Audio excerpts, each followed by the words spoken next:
With that, it is my honor now to invite Representative Mannion to come speak to you. Before being in Congress, he was a public school teacher and a state senator from the great state of New York. Thank you, Vice Chair. Good morning, everybody. I'm John Mannion from Syracuse, New York. I'm a member of the Agriculture and Education and Workforce Committees, and I represent New York 22, Central New York and the Mohawk Valley. We're at 100 days into this second Trump administration, and what we've seen is chaos, confusion, confrontation, and fear. We're witnessing an extraordinary assault on our Constitution, on our norms and our values, on our democracy, unlike what we've ever seen before, as we're watching in real time the dismantling of governmental guardrails. One place where the damage is particularly clear is as it relates to our trade policy. Tariffs should be used with precision and purpose, but not as blunt political instruments. I believe now is the time for Congress to reassert the constitutional authority it continues to cede to the executive branch, and tariff policy is a good place for that to start.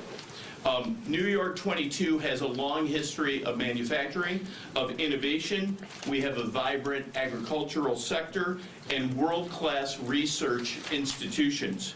We're home to the largest private investment in the history of this country, with Micron's historic $100 billion project to onshore semiconductor chip manufacturing in my district in Clay, New York.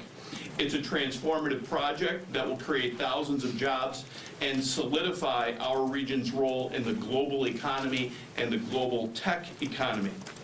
But just as importantly, it is about making sure that our national security and the resources that we use to preserve our national security is happening right here in our country. My district is a down-the-middle district. We have representatives at the state legislature and the counties that are both Republicans and Democrats.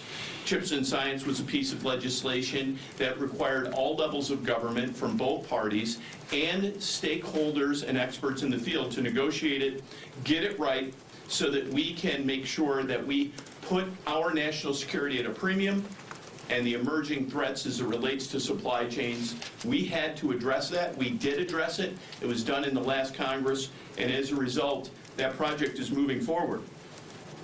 When it comes to tariffs, I've looked at maps with arrows that show the negative impact, and no arrow is bigger than the state of New York. I live less than 100 miles from the Canadian border. My mother grew up in a town called Chateauguay, New York, which is 5 miles from the Canadian border. But you don't have to be 5 miles from the border to see the impact that already exists. Tariffs are necessary tools that can be used for national security, for protecting hardworking Americans and their jobs, and to grow that. But the current administration's approach lacks strategy and nuance, fails to recognize beneficial relationships between our friends, our allies, and our business partners like Canada.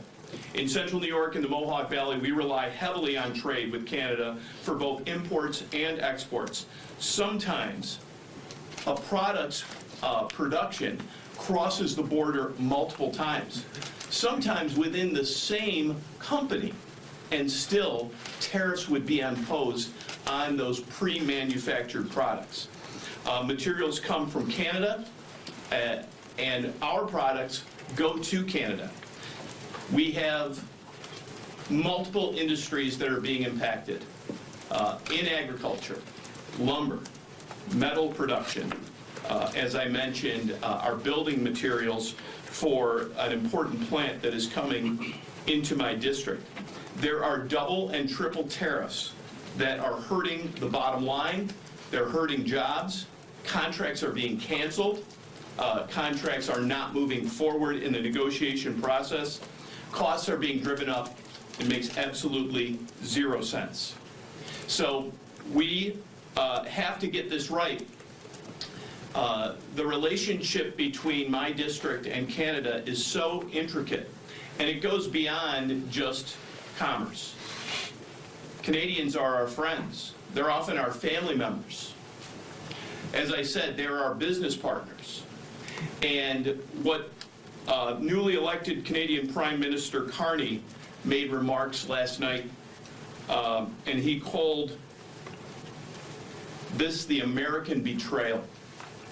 To hear stories of Canadians taking American products and turning them over so as to easily identify that product as American-made is unbelievable, something that I would not imagine in our lifetime. And it is an unnecessary act because of the unnecessary acts that have come out of this administration. The Prime Minister pledged to find new relationships and new agreements with reliable trade partners outside of the United States of America. And I do agree that describing this situation as a tragedy is accurate. My conversations with New York farmers, including dairy producers, owners of apple orchards, maple syrup producers, and other industries like lumber, the interconnectedness between New York State's economy and Canada is vital to our collective success. Items like fertilizer, potash, these come from Canada. 90% of our potassium, not just in central New York, but all across this country, comes from Canada. So we must use precision when it comes to our trade policy. Tariffs are basically a tax on American consumers and businesses, continues to drive up costs for essential items like groceries, fuel, agricultural supplies. Where I'm from, in central New York, we want policies that reflect the realities of our interconnected economy with our friend and ally, Canada. America, the people of New York 22, our farmers, we all need policies that make sense, not a whipsaw, on-again, off-again tariff game that this current administration is playing. It's reckless. The impact will be massive. There will be waves of negative impact on multiple sectors of our economy. And that means it's going to hurt hardworking Americans. It's going to hurt small businesses. We must restore our standing as a reliable trade partner, not just with Canada, but with our other allies and trade partners around the world.